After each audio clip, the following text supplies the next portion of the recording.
So today I'm going to do a deep dive focus in on what I call the middle part of this end time timeline that I've been developing over the course of the last 6 years or so, kind of going on 7 now. And what I want to do is focus in on the time period just before the abomination of desolation.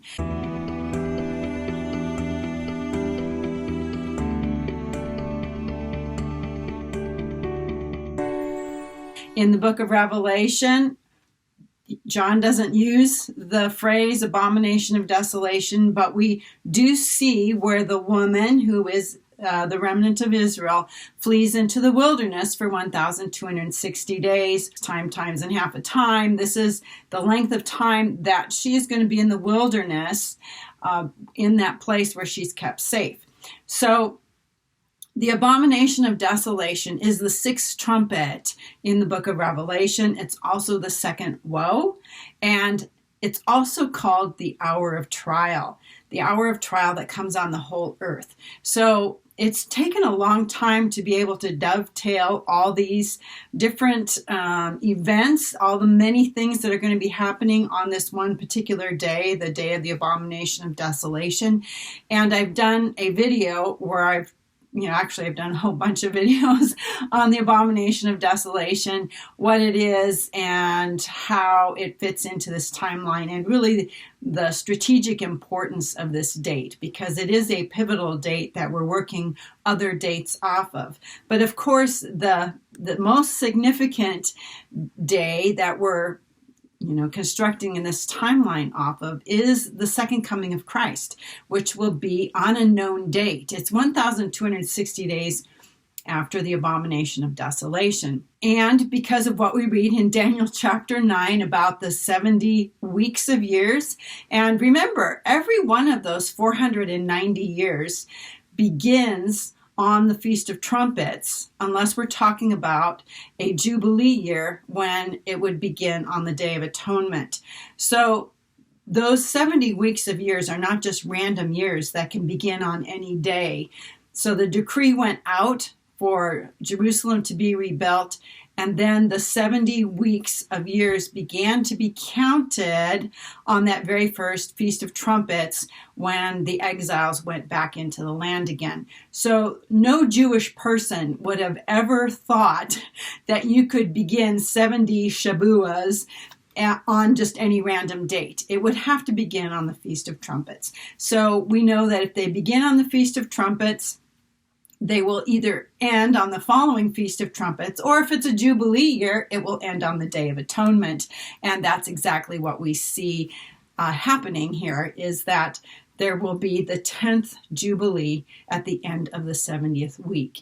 And the 10th Jubilee is on the Day of Atonement. And that's when we can expect Christ's return. So 1,260 days before Christ's return is the day of the abomination of desolation. And we have Christ's return in 2028 being on September 29th or 30th, and count backward 1,260 days. And we end up on the 19th of April in the year 2025. Okay, so that would be next year if the rapture happens this year. Okay, if all of these events are triggered this year, then this is when that would happen. So this is the abomination of desolation. It's the sixth trumpet, second woe, the hour of trial. It's the destruction of the harlot on a single hour and day. And it's a very, very, very important day. And it's throughout the book of Revelation. This day is communicated in many chapters.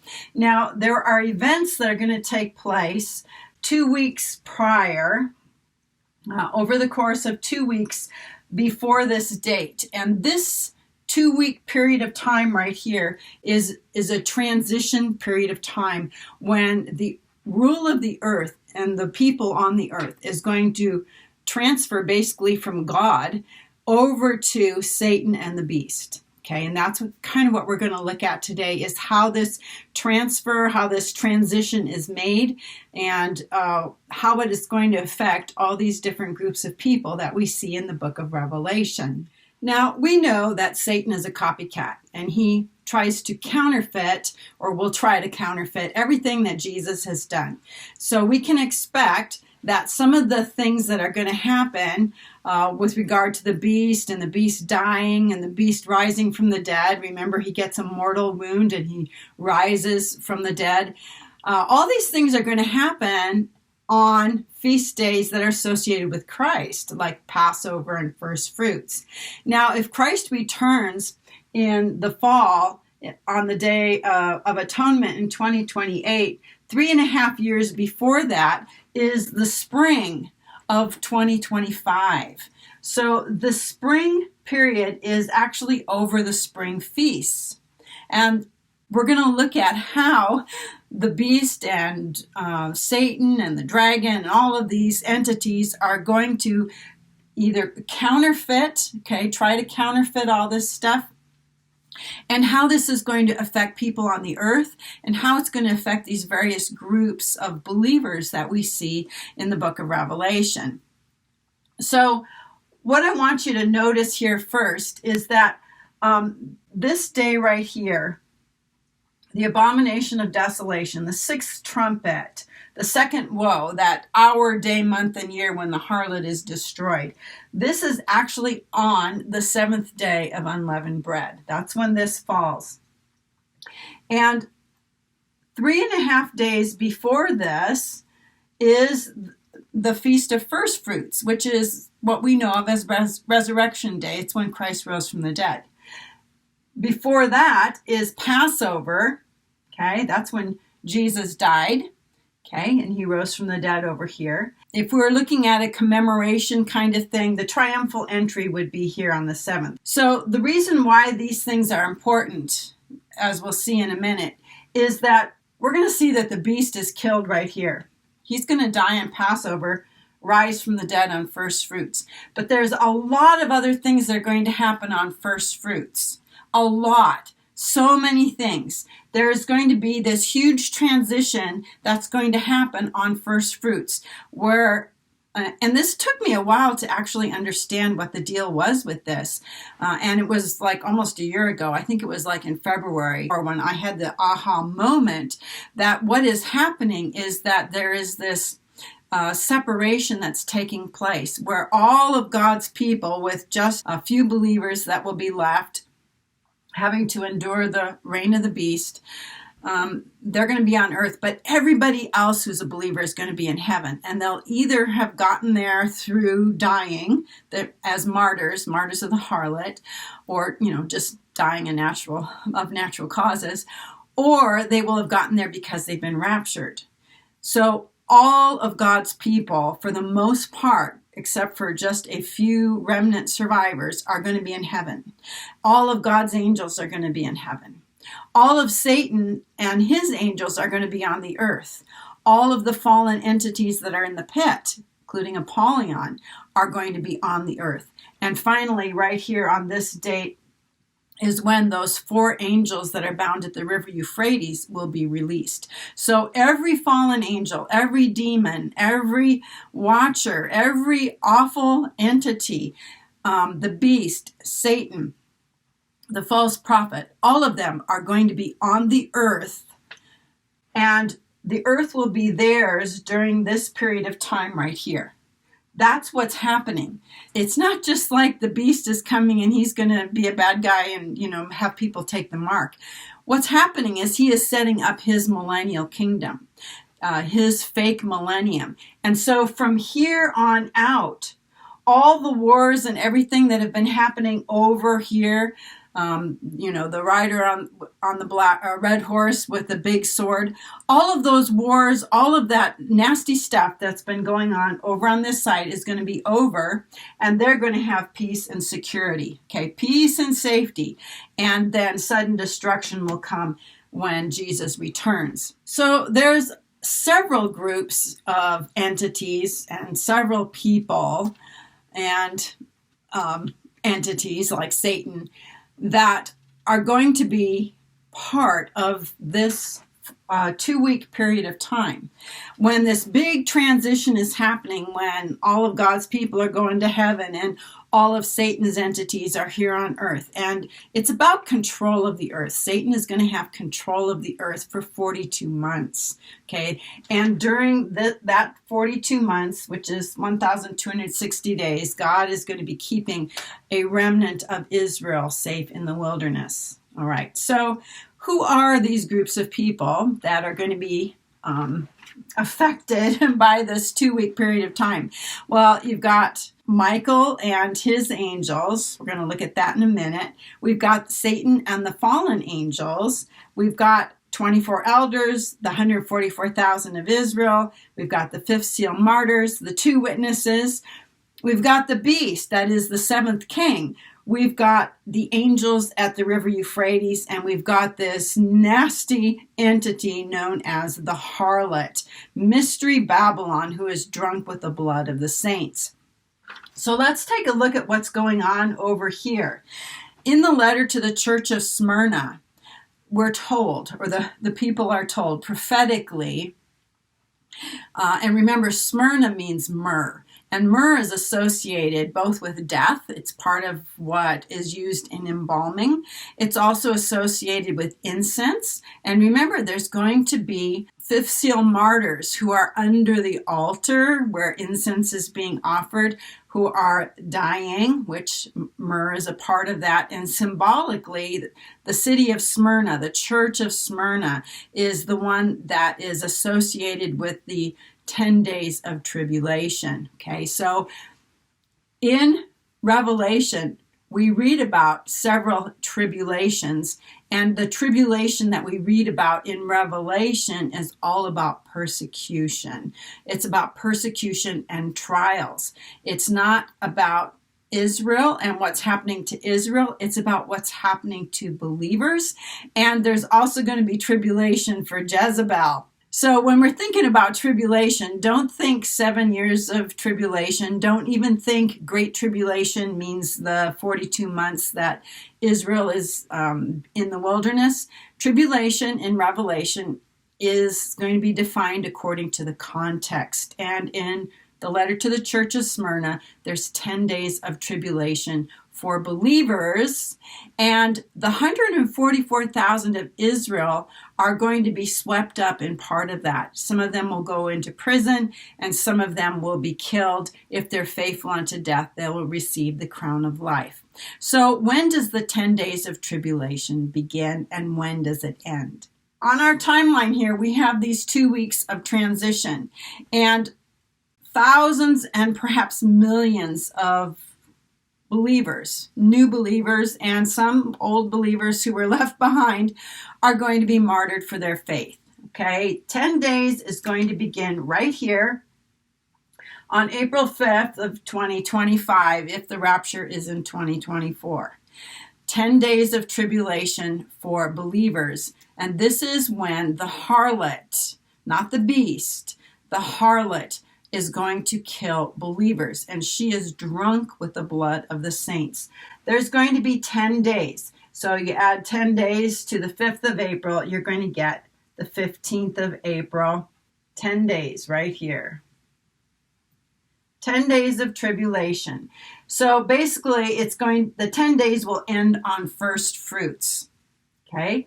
And between first fruits and the abomination of desolation are 3.5 days.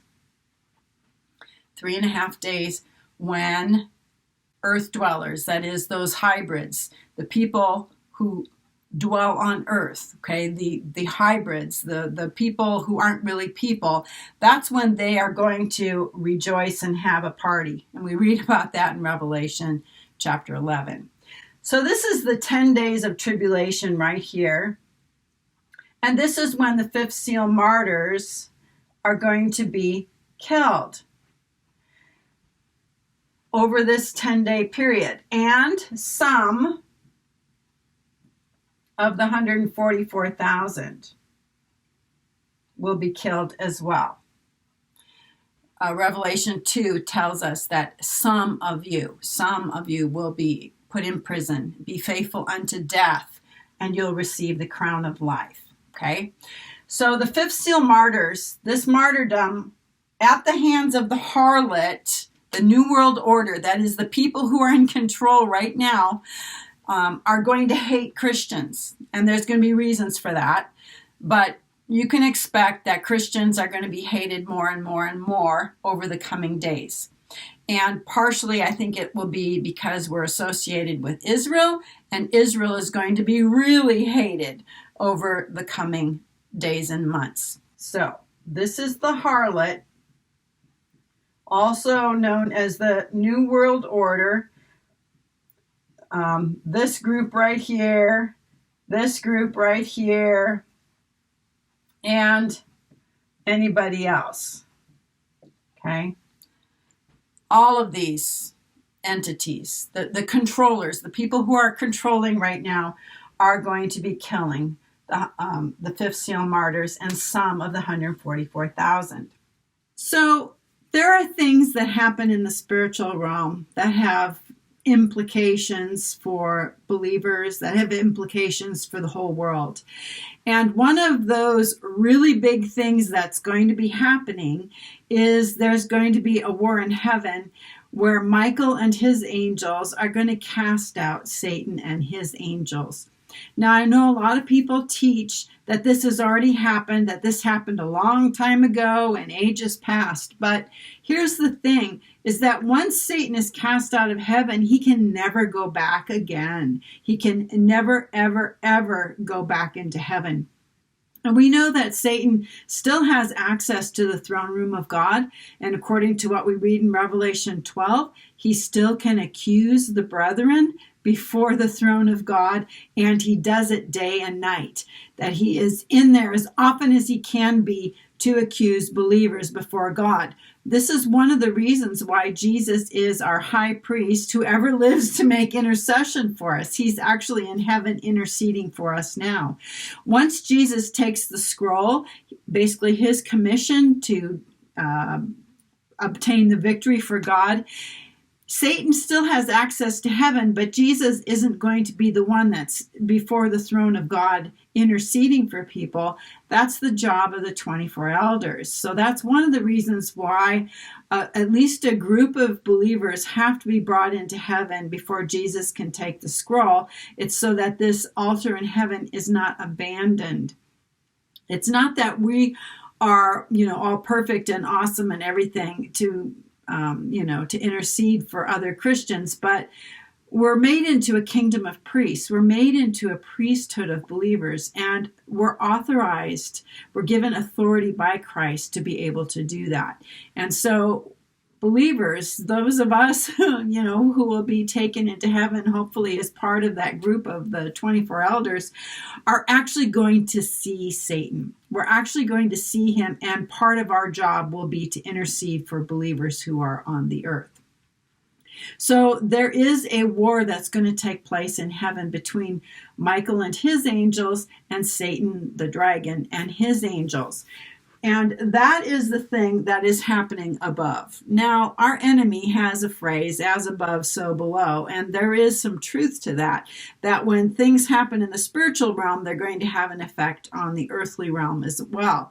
And remember, this is the great transition when fallen entities are going to be kicked out of heaven and when believers are going to be brought into heaven. And one of the ways that believers are brought into heaven is through death. It's through that 10 days of tribulation when the harlot is going to be martyring believers. Those believers will be brought into heaven. Satan will be cast to the earth. Michael and his angels will fight against the dragon and his angels. And that is when Satan and his angels will be kicked out permanently, never to have access to the throne of God ever, ever again. Okay, so when Satan is cast out of heaven, he is actually cast out of heaven on the Feast of First Fruits. Okay, and even though we aren't told that there's 10 days of war in heaven, it correlates with what is going on the earth. We know that there's 10 days of tribulation that believers are going to suffer from the 5th of April to the 15th of April if the rapture happens this year in 2024.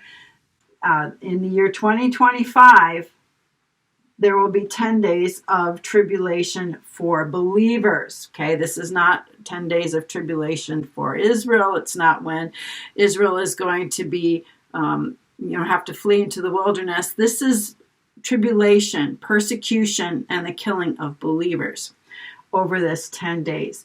Satan will be cast out, and Revelation tells us that he stands on the sand of the sea. Okay, and that is what he's going to do once he is cast out. He's going to be here on the earth, and all of his fallen angels are going to be here on earth with him. And I think that this is going to be made to look like the second coming of Christ, like the glorious return of God and his Son and all of this to the earth. Okay, this is going to look like God dwelling with men. And when Satan is cast out, it says he stands on the sand of the sea waiting for the resurrection of his fake son, the beast from the sea. So who is going to be killed during those 10 days of tribulation? That is the fifth seal martyrs. Okay, the fifth seal martyrs. Plus the 144,000 of Israel. Some of them will be imprisoned and killed, and some of them will not be. Okay, so we have a very interesting overlap of time and of days here. So the 144,000 are first fruits to God. And remember, believers are first fruits to God. The man-child, the child who's caught up. Remember, a male child has 7 days, and then it's redeemed on the 8th day. So the male child of Revelation chapter 12 is going to be born, that is, will receive their immortal bodies, be here kind of in no man's land for 7 days, then on the 8th day will be brought into heaven. Also, remember the priests. The priests have 7 days of ordination where they sit in the doorway of the tabernacle, and it's not until the 8th day that they can actually go into the tabernacle and start offering sacrifices and acting as priests. So there is this 7 day with the 8th day. It's a pattern of scripture that's used over and over again that has application for us. And also the leper who was cleansed in the field is the world, and then can go live in his home outside of his home where everybody can see him for 7 days. Then on the 8th day can go into the temple. So there's all these analogies of 7 days with an 8th day. So the 144,000 actually have their group of 7 days with an 8th day. And their 7 days are going to start right here.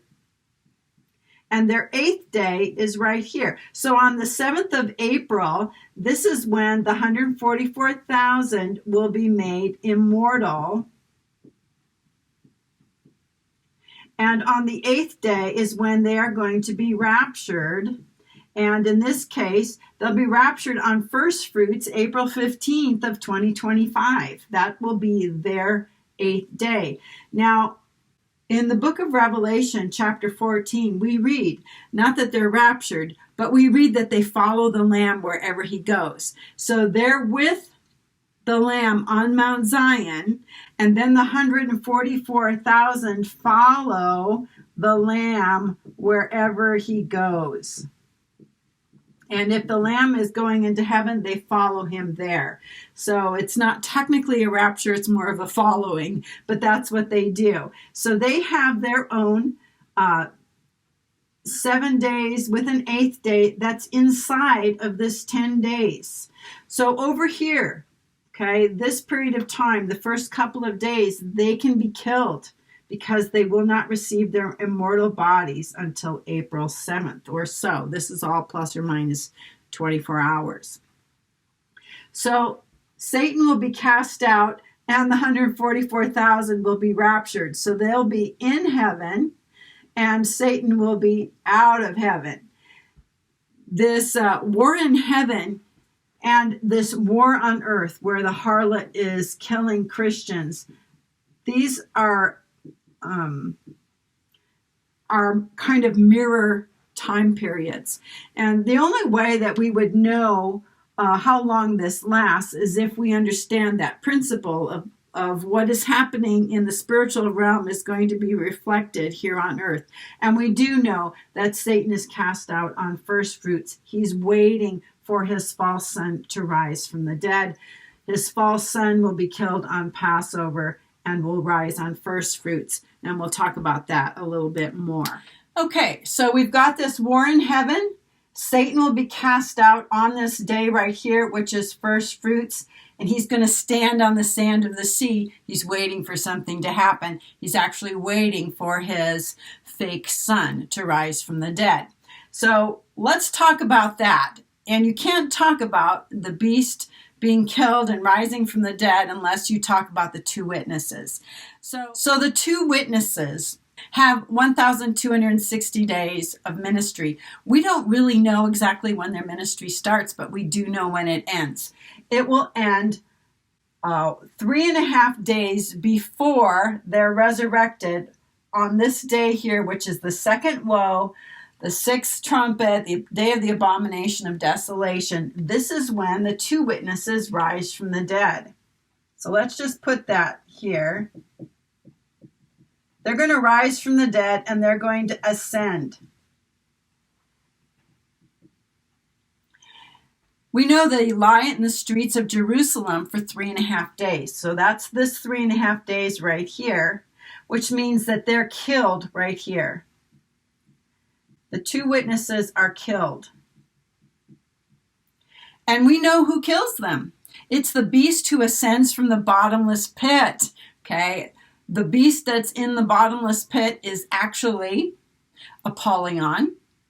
And we also know that the beast from the sea is a man who's died and resurrected. So Apollyon is actually going to indwell the dead body of the seventh king, the beast, the scarlet beast, okay, the one that the harlot rides on, the one that she controls. So the two witnesses are killed, and prior to that, they had 1,260 days this way. And that part of their timeline, we don't know exactly when it starts because it's all dependent on, when Christ returns and our rapture and all of that. But the two witnesses are killed over here. And who kills them? It's the beast who rises from the dead. This is when the beast rises from the dead. On first fruits, the same day that Christ rose from the dead, same feast day was first fruits. The beast rises from the dead, and he is now the 8th king. And he's indwelt by Apollyon, okay, who was released at the 5th trumpet, which was down here somewhere. Okay, Satan is cast out. Satan is on the earth. He's waiting for his son to rise from the dead. The beast will rise from the dead and kill the two witnesses. Okay, so when exactly does the beast die? Well, you got to work it all backward, okay? So we know he rises here. He dies on Passover.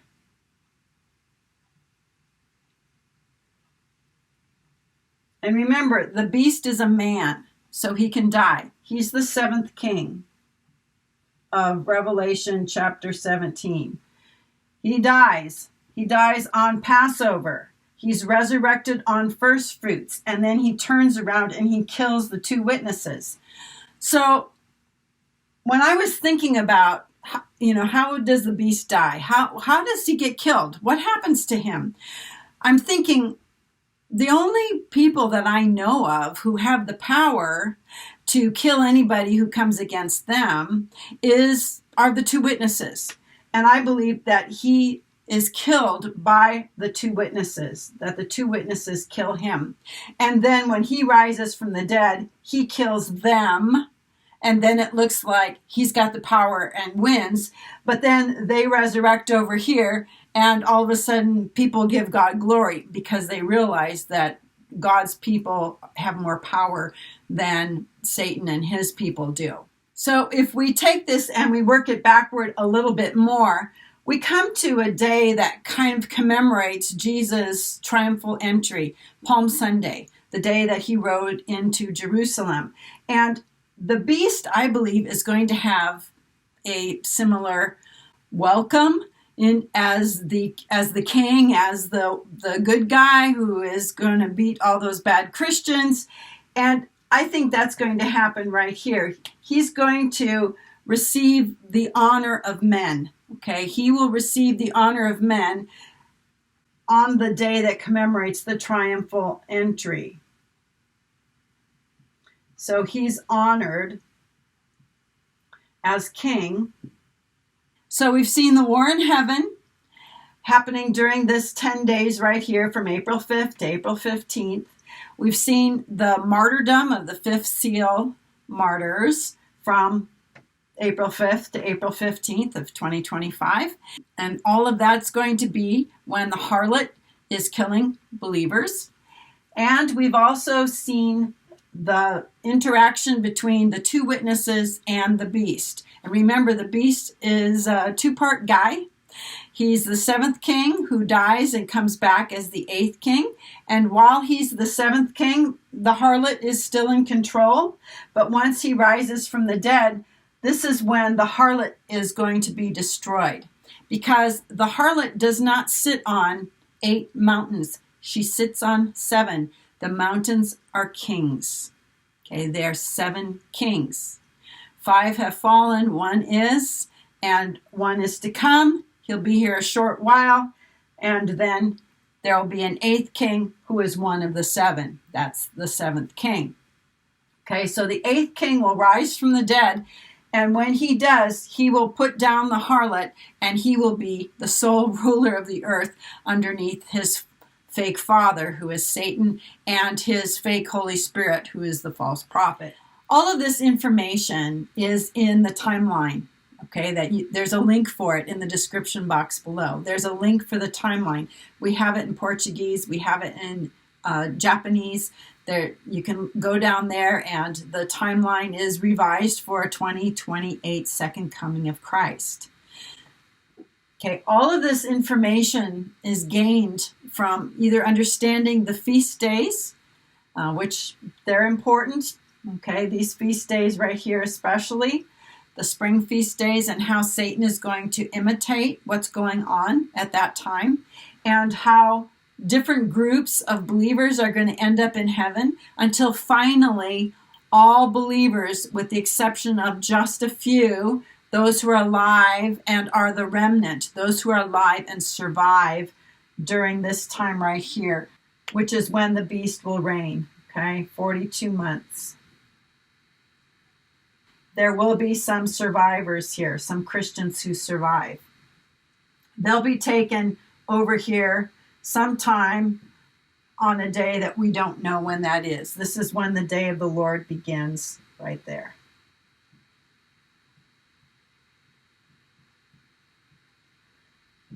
And the day of the Lord, of course, lasts 1,000 years.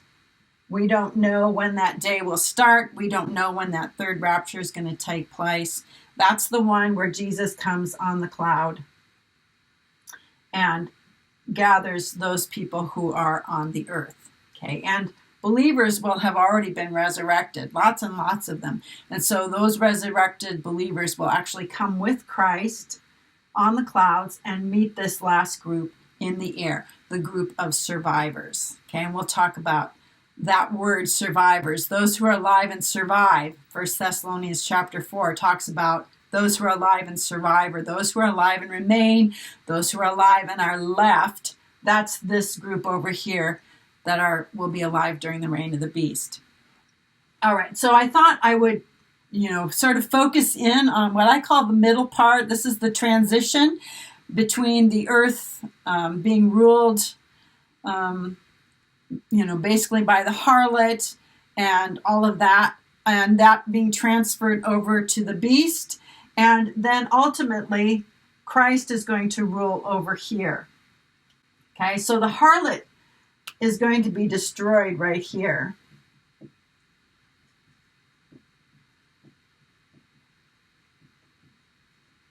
Okay, and her rule will end. And the reign of the beast will begin when the harlot's rule ends. And then when Christ returns, that's when he begins his rule for 1,000 years. And then after that, Satan will be released a little while, so on and so forth. All right, leave a comment in the comment section. I have made so many videos on the order of events. And that's all I'm really talking about here is the order of events when these things happen.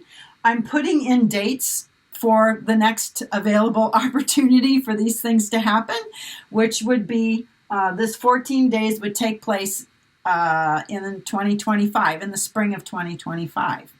And of course, there are other events that need to take place, our rapture and change and so on and so forth. Trumpets 1 through 4, seals 1 through 4, and all of those will take place hopefully this year in 2024. So let me know what you think. Ask some questions. We'll see you on another video. Till then, have a blessed day.